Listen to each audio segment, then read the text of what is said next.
Dans ce sanctuaire marial de Lourdes, près de 7500 pèlerins ont participé au pèlerinage national du 12 au 17 août.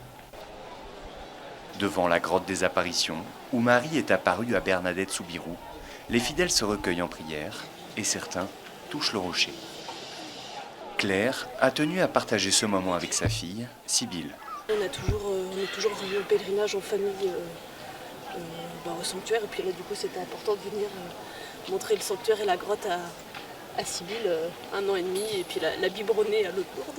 Marie c'est notre maman du ciel, et du coup on est toujours plus proche d'elle en allant la voir directement sous ses pieds, donc c'est très émouvant. Un rassemblement avant tout familial, comme l'explique le père Anthony, directeur du pèlerinage. Ce pèlerinage, c'est le pèlerinage des familles. Nous sommes en plein mois d'août, c'est les vacances. Donc si vous avez, j'imagine, plein d'images autour de vous, vous verrez des enfants, beaucoup de familles, beaucoup de jeunes aussi, et avec une hospitalité très importante. Ça signifie être présent dans les accueils, Notre-Dame, Saint-Fray, l'accompagnement des personnes malades et handicapées, ou en situation de handicap plutôt. Et ce pèlerinage a cette particularité d'être extrêmement fraternel, même familial. Oh,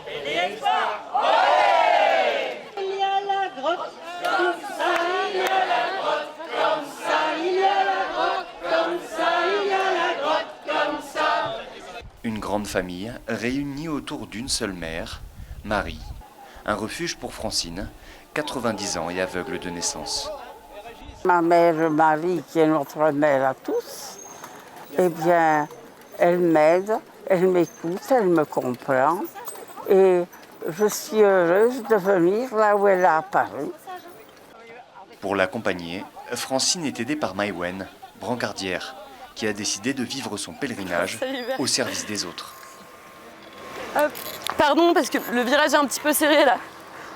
Merci beaucoup. J'ai rencontré Francine cette année, que je ne connaissais pas, avec Régis, donc son fidèle binôme, puisque ça fait plus de 25 ans, je crois, qu'ils viennent tous les deux. C'est un moyen de servir et en même temps de recevoir beaucoup. Comme elle, 4000 hospitaliers bénévoles viennent en aide aux pèlerins et sont en charge de l'organisation.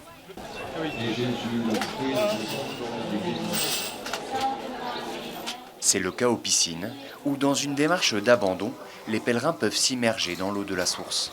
Un geste spirituel que Jean-Charles s'apprête à vivre pour la première fois. Venu de Côte d'Ivoire, il découvre Lourdes.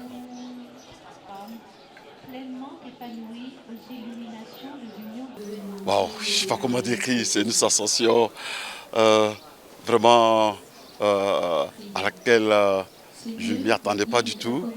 C'est comme je suis déchargé, n'est-ce pas, d'un fardeau. Je me sens léger, je me sens très bien dans mon corps et dans mon cœur. Je me sens à l'aise. Pour Antoine, hospitalier, c'est une véritable chance d'assister à ces moments. Pour ma part, je suis à la fois proche des pisciniers qui sont au service, qui ont une énergie qui me stupéfie tout le temps, et puis les personnes accueillies avec des beaux sourires. Si on me dit un miracle par jour, j'y crois, mais déjà, une personne qui rentre avec un peu de poids et qui sort avec le sourire, c'est déjà pour moi un miracle. À Lourdes, pour accompagner leurs intentions de prière, les fidèles déposent des cierges aux pieds de Marie, comme Viviane, venue prier pour ses défunts. La Vierge Marie, pour moi, c'est ma maman personnelle et c'est notre maman du monde entier. Elle a beaucoup fait pour moi. Quand je suis découragée, je prends mon chapelet et je me mets debout.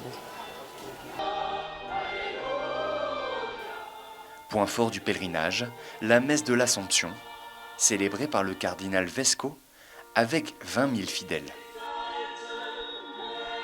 Marie n'a jamais vraiment quitté notre terre.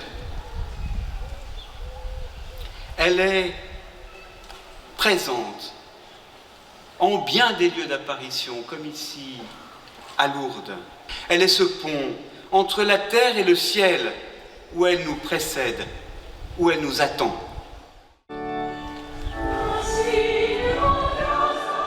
Dans la joie et la prière, les pèlerins de Lourdes sont réunis autour d'une même figure, la Vierge Marie, qui par son Assomption a ouvert à tous les hommes la porte du ciel. Dans un peu plus d'1 mois, Lourdes sera à nouveau en fête, pour la venue du pape Léon XIV du 26 au 27 septembre.